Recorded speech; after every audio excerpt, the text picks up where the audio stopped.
We begin now in Penn Yan, where one woman has simply become a lifeline for her area. For 16 years, Connie has been helping people to access food, shelter, and hope, all with her community cafe. That's why she is this year's Remarkable Woman of Rochester.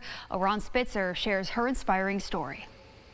In Penn Yan, the name Connie Glover is synonymous with kindness and generosity. She's the person people turn to when they need help, whether it's a warm meal, a roof over their heads, or some encouragement. Cafe is just part of just a way to make sure that nobody is hungry. Connie's journey began when she took over organizing free community dinners at the Penn Yan United Methodist Church 16 years ago. Since then, she's hosted dinners twice a month, feeding anyone who walks through the doors. And every Thanksgiving, she puts on a massive holiday feast. It's my goal and my job to keep it going so that nobody can be home without a meal, especially on holidays or any night. Recently, Connie's work reached a major milestone. Her Penn Yan Community Cafe became a 501c3 nonprofit, allowing her to secure more resources to expand her mission. But her passion for helping others runs deeper than that. I think about the kids when they're little, you're going to bed hungry. I've been there. I've done that. Your stomach hurts, you cry, and you don't know how to, make that problem go away. So I just have to keep this up. That personal experience drives her to help others, and the community thanks her for it. I've known her for the past 10 years. I love her to death. She is the most wonderful, greatest person in my life. I would never trade her in for anybody else.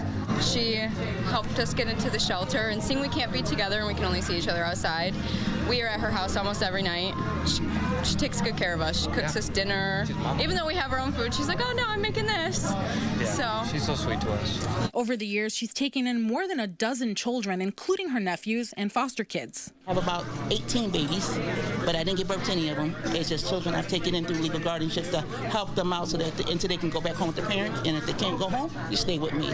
Her generosity extends to adults too. For the past 6 years, she's opened her home to people who can't find housing. If they can't go into a shelter or don't qualify for the shelter or can't find a place, then they come into my home.